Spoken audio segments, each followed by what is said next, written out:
नमस्कार, मैं भास्कर भारद्वाज आप सभी का हार्दिक अभिनंदन और स्वागत करता हूँ। आशा करता हूँ कि आप बिल्कुल ठीक होंगे।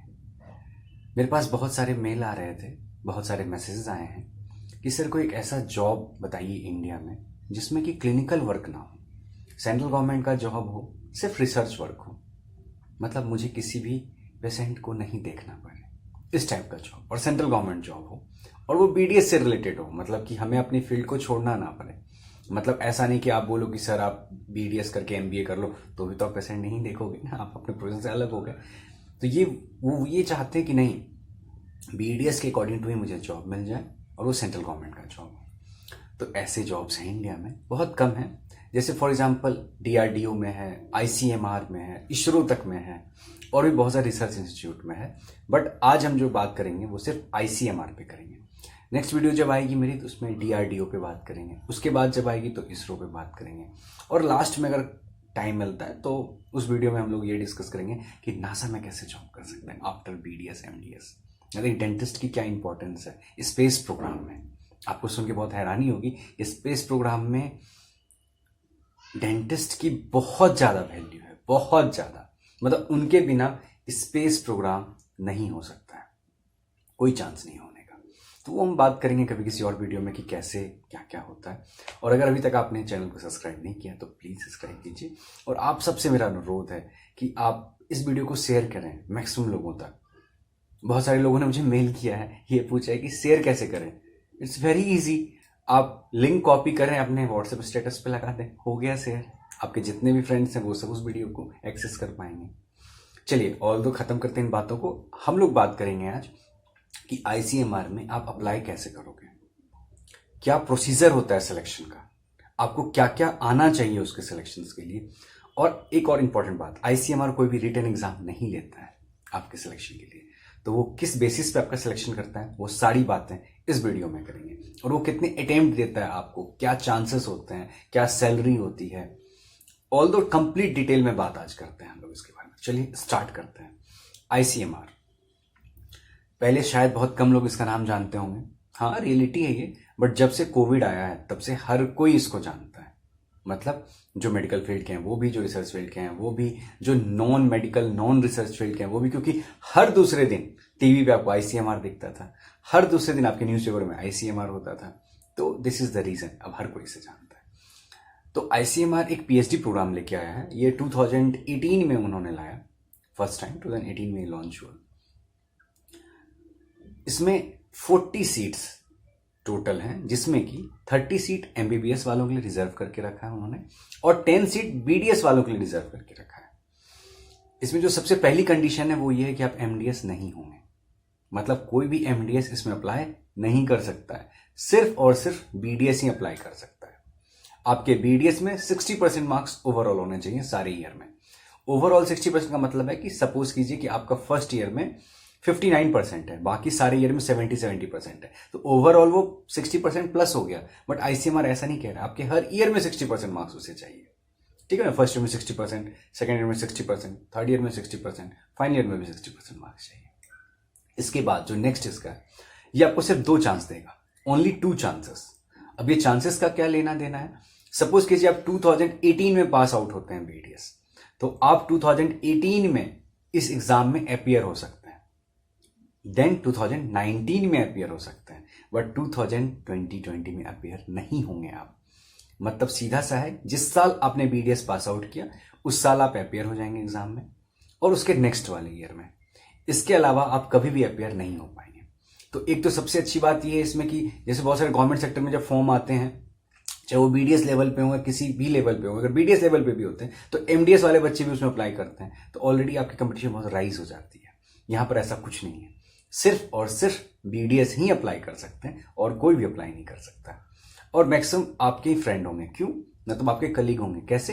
क्योंकि आपके ही सेम ईयर वाले अप्लाई करेंगे और उसके बाद 1 साल और आपको मिलेगा अप्लाई करने के लिए, सिर्फ 2 टाइम्स, और कोई भी चांस नहीं है। अब बात करते हैं कि सिलेक्शन में करना क्या होता है। इसमें आपको एक रिसर्च टॉपिक सेलेक्ट करना होता है अपने लिए, और सबसे पहले इस रिसर्च टॉपिक को सिलेक्ट करने से पहले आपको एक गाइड लेना होता है, गाइड सेलेक्ट करना होता है। मतलब जैसे फॉर एग्जांपल आप ओरल सर्जरी में कोई टॉपिक सेलेक्ट कर रहे हैं, सपोज करता हूं मैं ओरल सर्जरी में, तो आप अपने ही कॉलेज के एचओडी के पास जाइए, उनसे डिस्कस कीजिए कि सर क्या आप मुझे इसमें गाइड करोगे। तो आपके पास एक प्रॉपर गाइड होना चाहिए जो आपको complete through out it guide करेगा, ठीक है। उनसे उनका फायदा होता है, अगर आपका सिलेक्शन होगा तो उन्हें भी एक अवार्ड मिलेगा। तो आपको सबसे पहले क्या करना है, एक टॉपिक सेलेक्ट करना है। टॉपिक के बाद आपको क्या करना है, जैसे आपका टॉपिक सिलेक्शन हो गया, देन आफ्टर आपको गाइड सेलेक्ट करना है कि हाँ, अगर मेरा पेरियो डिपार्टमेंट में तो पेरियो कैजुअलिटी से मैं बात कर लूंगा, ओएस में है तो ओएस से, जिस भी डिपार्टमेंट में आप करना चाहते हैं वो आपको सेलेक्ट करना होगा। जब आप सेलेक्ट कर लोगे तो फिर आपको एक कंप्लीट थियोरेटिकल डाटा रिटन में लिख करके, मतलब मेल करना होगा आईसीएमआर को, ठीक है।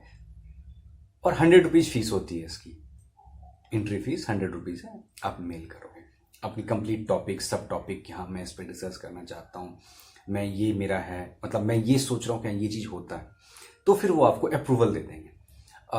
99.9% बोलूँ या तो मैं 100% बोलूँ, आप सबको अप्रूवल मिल जाएगा।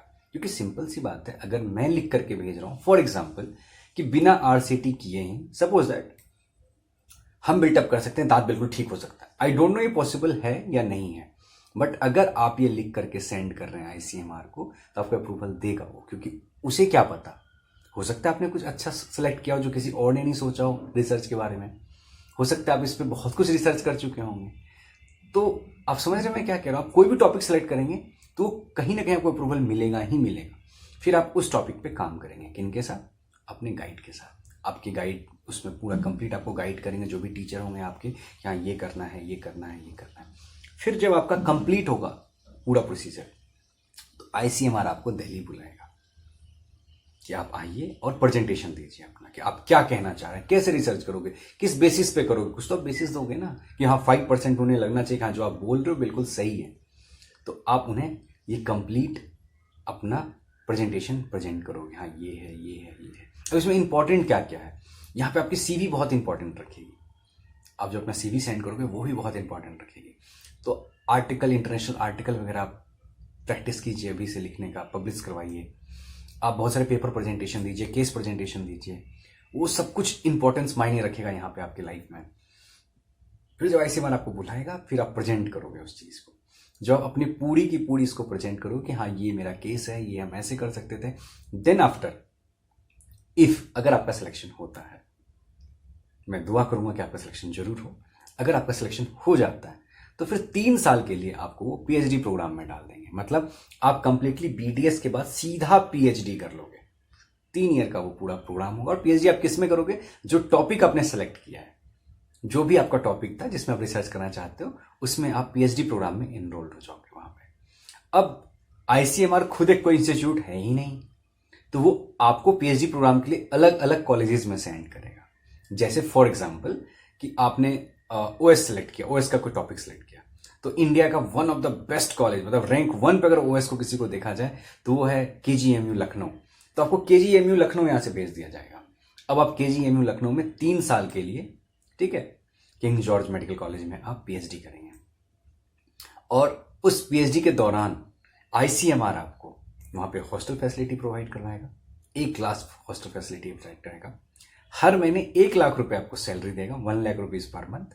इसके अलावा आप जो रिसर्च में खर्च करेंगे पैसे, जैसे आप रिसर्च कर रहे हैं, आपको फोटोकॉपी करवानी है, आपको न्यू बुक्स खरीदनी है, आपको नोटबुक्स लेनी है, आपको ये पेन वो पेन, या जो भी आपके रिसर्च में जो भी चीज यूज होता है, उसके लिए भी आपको साल के 3 लाख रुपए पे करेगा। 3 लाख रुपीज अलग से, जिसका आप बिल पे करोगे कि हाँ मैंने ये खर्च कर दिया, मुझे ये चीज खरीदना था, मैंने वो चीज खरीद लिया, इसके लिए आपको पे करेगा वो।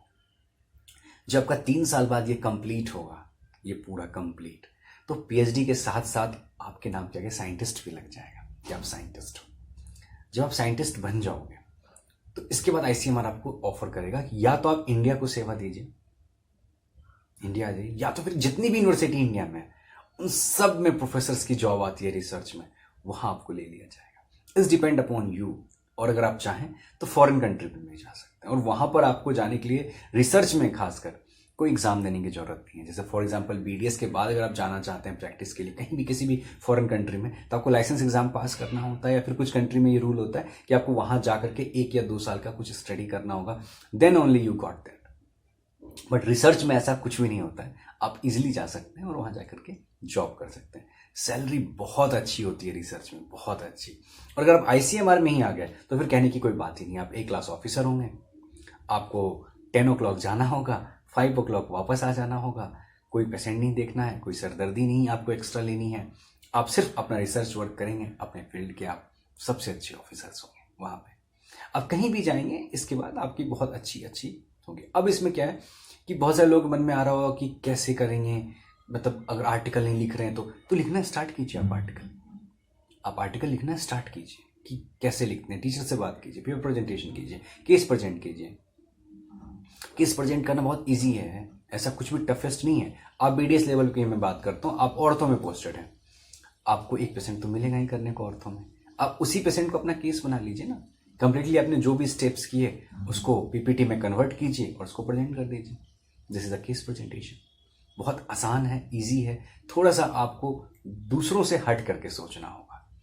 तो टोटल 10 सीट्स होते हैं, इसमें 10 सीट हैं। आप अप्लाई कर सकते हैं। इसमें कोई भी रिटन एग्जाम नहीं होगा आपका। जो भी बेसिस होगा इसका वो कंप्लीट इंटरव्यू बेस होगा।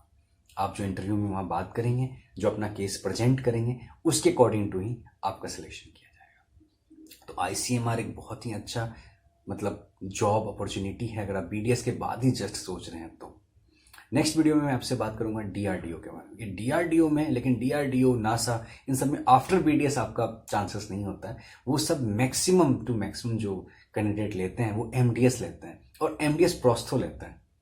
मैक्सिमम उनका ये होता है, डीआरडीओ का भी और खास करके इसरो का भी और नासा का भी। ये सब प्रोस्थोडोंटिक्स लेना पसंद करते हैं।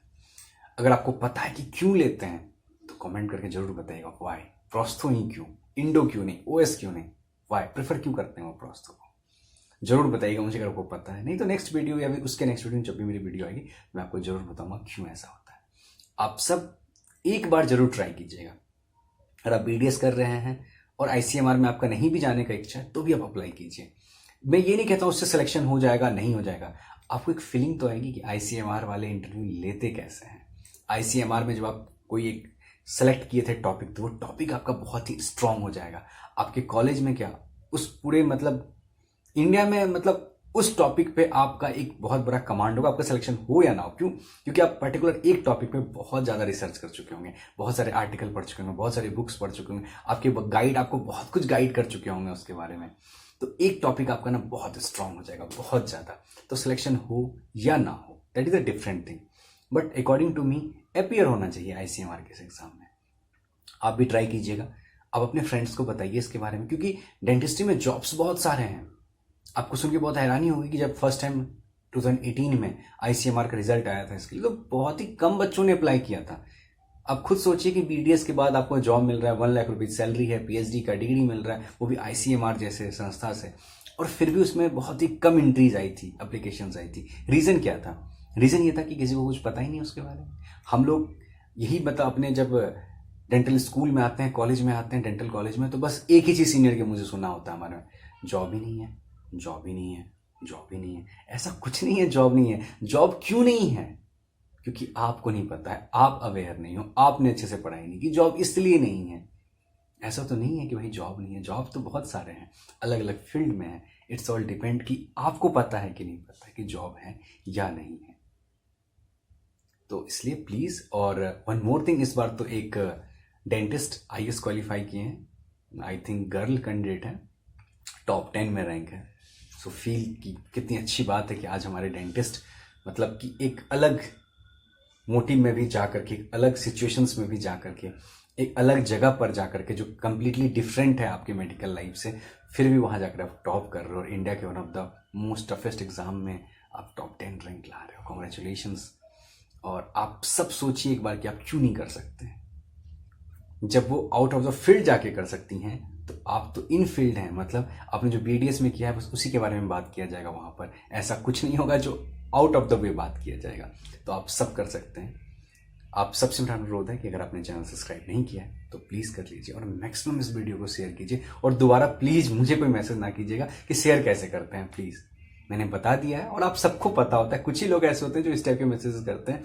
और मैं एक बात और कहता हूँ, जिन्होंने ये मैसेज किया है, प्लीज़ आप ऑफेंड मत हो, क्योंकि कोई भी क्वेश्चन गलत नहीं होता है। आंसर गलत हो सकता है, question is always right. So all the best. जरूर अप्लाई कीजिएगा आप लोग, अगर आप करने जा रहे हैं तो जरूर अप्लाई कीजिए और अच्छे से कीजिएगा। और आईसीएमआर में जिनका भी सिलेक्शन हो जाए प्लीज़ मुझे भी मेल कीजिएगा, मैं आपसे ज़रूर बात करूँगा और आपको अपने वीडियो में लेके आऊँगा, क्योंकि लोगों को पता चलना चाहिए आपका एक्सपीरियंस है ना, आपको कैसा रहा आपका एक्सपीरियंस आईसीएमआर को क्रैक करने के लिए, आपने क्या क्या मेहनतें की, कहाँ कहाँ पे आपको प्रॉब्लम हुई, क्या क्या प्रॉब्लम हुआ, सब कुछ एवरीथिंग। ओके।